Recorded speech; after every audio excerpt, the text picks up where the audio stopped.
Assalamualaikum warahmatullahi wabarakatuh. Perkenalkan sebelumnya, nama saya Nur Ikhwan Febriandi dengan NIM 19010108 dari kelas Teknik Perminyakan C angkatan 19. Di sini saya akan menjelaskan tentang properti fluida. Untuk memenuhi mata kuliah mekanika fluida yang diampu oleh Wisna dan Bu Yanasari. Sebelum masuk pembahasan, kita akan mengenal dulu apa sih mekanika fluida itu. Mekanika fluida terdiri dari dua kata, yaitu mekanika dan fluida. Mekanika adalah ilmu yang mempelajari gerak suatu benda dan efek dari gaya benda tersebut. Sedangkan fluida adalah sifat fisik yang dimiliki oleh zat yang berupa mengalir. Jadi, mekanika fluida adalah ilmu yang mempelajari tentang tingkah laku fluida. Mekanika fluida dapat dibedakan menjadi tiga cabang, yaitu statika fluida yang mempelajari tentang mekanika fluida diam, kinematika yang mempelajari tentang kecepatan dan aliran tanpa mempertimbangkan gaya atau energi, dan hidrodinamika yang mempelajari tentang relasi antara kecepatan dan akselerasi serta gaya yang diberikan oleh cairan dalam gerakan. Dalam hidrodinamika klasik, sebagian besar dalam subjek matematika karena berhubungan dengan fluida ideal imajiner yang bergesekan. Pada masa lalu, insinyur bereksperimen dan dari pengembangan formula empirik yang menjawab problem praktis disebut hidraulik. Di sini kita juga bisa lihat gambar mekanika fluida dari rumus hidrostatis, kemudian fluida, apa itu fluida, dan fluida dibagi menjadi dua, yaitu fluida statis dan fluida dinamis. Kemudian dibagi lagi fluida dinamis ada hukum kontinuitas dan hukum Bernoulli, sedangkan fluida statis ada hukum Archimedes dan hukum Pascal dan beserta rumus-rumusnya. Dan kita masuk properti fluida. Di sini saya akan menjelaskan tentang beberapa properti fluida. Yang diantaranya ada massa jenis atau densitas, kemudian ada spesifik gravity, kemudian ada derajat API, kemudian ada tekanan, kemudian ada viskositas, dan yang terakhir ada kemampatan atau compressibility. Yang pertama, massa jenis atau densitas. Massa jenis suatu fluida adalah massa per volume. Pada volume fluida yang tetap, massa jenis fluida yang tetap tidak berubah. Rumusannya ada sebagai berikut. Bisa kita lihat. Dan di sini ada keterangannya. Kemudian massa jenis fluida bervariasi tergantung jenis fluidanya. Pada kondisi atmosfer, massa jenis air adalah 1000 kg per meter kubik. Massa jenis udara 1,22 kg per meter kubik. Dan merkuri 13.500 kg per meter pangkat 4. Untuk beberapa fluida, massa jenisnya tergantung pada temperatur dan tekanan khususnya untuk fluida gas. Perubahan keduanya akan sangat mempengaruhi massa jenis gas. Untuk fluida cairan, pengaruh keduanya adalah kecil. Jika massa jenis fluida tidak terpengaruh oleh perubahan temperatur tekanan, dinamakan fluida incompressible atau fluida tak mampu mampat. Properti fluida yang lain yang berhubungan langsung dengan massa jenis adalah volume jenis, berat jenis, dan spesifik gravity. Kemudian ada spesifik gravity. Spesifik gravity merupakan perbandingan densitas suatu fluida terhadap fluida standar atau referensi.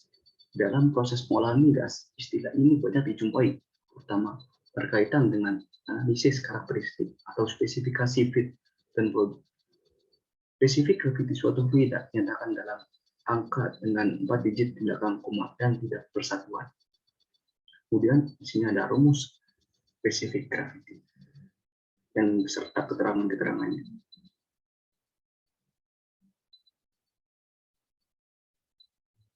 Kemudian ada derajat API. Derajat API atau API gravity merupakan satuan yang digunakan untuk menyatakan berat jenis minyak dan digunakan sebagai dasar klasifikasi minyak bumi yang paling sederhana. Dan ini ada rumus dari API.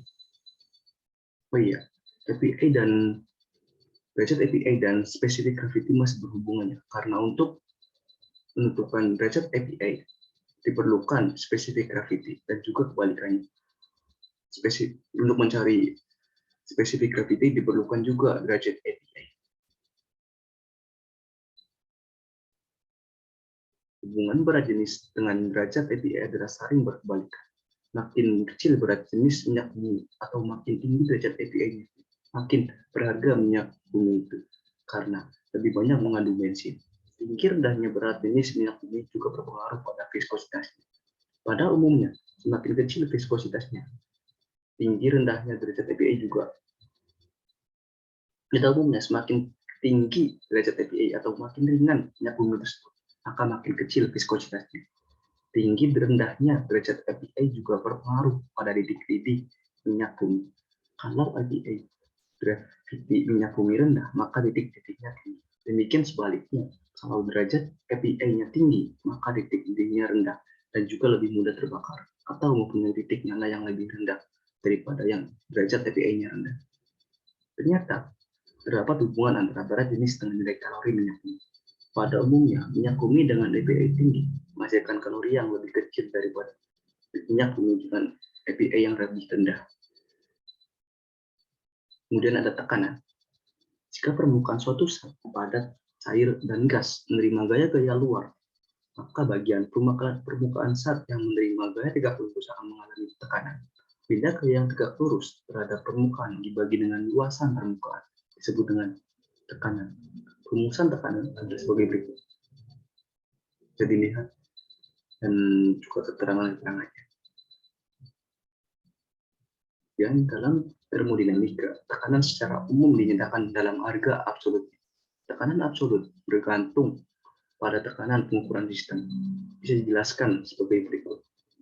Yang pertama, bila tekanan pengukuran sistem di atas tekanan atmosfer, maka tekanan absolut sama dengan tekanan pengukuran ditambah tekanan atmosfer. Kemudian yang kedua, bila tekanan pengukuran di bawah tekanan atmosfer, maka tekanan absolut sama dengan tekanan atmosfer dikurangi tekanan pengukuran. Dan satu standar atmosfer sama dengan 1,01324 dikali 10 pangkat 6 Dalton per cm kubik. Sama dengan hasilnya adalah 1,01 kali 105 Newton per meter. Kemudian ada viskositas. Viskositas atau kekentalan adalah sifat fluida yang penting yang menunjukkan kemampuan fluida untuk mengalir. Fluida dengan viskositas besar atau kental lebih susah mengalir dibandingkan dengan fluida dengan viskositas kecil atau encer. Viskositas suatu fluida sangat bergantung pada kondisi temperatur. Pada temperatur tinggi, fluida yang mempunyai viskositas yang besar. Hal ini berkebalikan dengan fluida cair. Dengan kenaikan temperatur viskositas, zat cair semakin encer atau kecil. Dan ini ada benda dia jika diberi tekanan akan menggeser bagian fluida setebal. dY dengan kecepatan menjadi P sama dengan dV. Maka tegangan menggesernya akan sebanding dengan perbandingan perubahan kecepatan dV atau dV dengan tebal bagian fluida yang bergeser dikalikan dengan suatu konstanta. Konstanta tersebut yang dinamakan dengan viskositas dinamik. Adapun besar yang diperlukan untuk menggeser bagian fluida adalah itu yang dV dan dE itu dinamik ya, kecepatan viskositas dinamik dan kecepatan dinamis. Dan ini ada rumusnya dan juga keterangannya dari viskositas dinamik.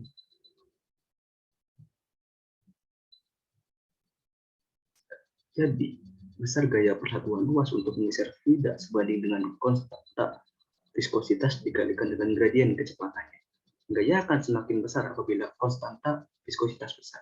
Jadi bisa disimpulkan, konstanta tersebut adalah suatu tekanan fluida untuk mengalir, bergeser secara kontinu.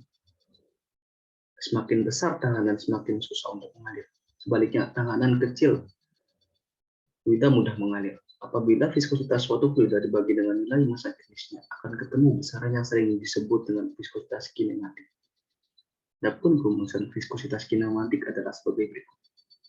Ini ada rumus dari viskositas kinematik. Dan yang terakhir ada pemampatan atau compressibility. Pemampatan atau compressibility suatu zat adalah pengaruh tekanan terhadap volume suatu zat pada temperatur konstan. Pemampatan adalah sama dengan modulus elasticity dengan nilai berkebalikan. Bisa kita lihat rumusannya adalah sebagai berikut. Dan bisa kita lihat, sini ada tanda negatif dan tanda positif. Tanda negatif pada persamaan di samping menunjukkan bahwa apabila terjadi kenaikan tekanan, volume zat akan berkurang. Secara sederhana, fluida berdasarkan dari kompresibilitasnya dibagi menjadi dua, yaitu fluida gas dan fluida cair. Untuk fluida gas yang terdiri dari partikel-partikel yang bergerak bebas dan bentuknya mengikuti wadahnya, maka perubahan tekanan akan banyak menimbulkan perubahan volume. Perubahan properti gas sangat bergantung dari perubahan dari kondisi temperatur. Untuk fluida gas ideal pada temperatur konstan atau isotermal, persamaan di atas bisa diubah menjadi persamaan berikut. Jadi, pada kondisi isotermal, pemampatan fluida gas ideal dikembalikan dengan nilai tekanannya. Sebagai contoh, pada permukaan air, laut udara mempunyai nilai kompresibilitasnya 20.000 kalinya nilai kompresibilitasnya dari air. Ini juga kompresibilitas untuk suhu tetap dan juga kompresibilitas untuk suhu berubah. Kita lihat rumusnya.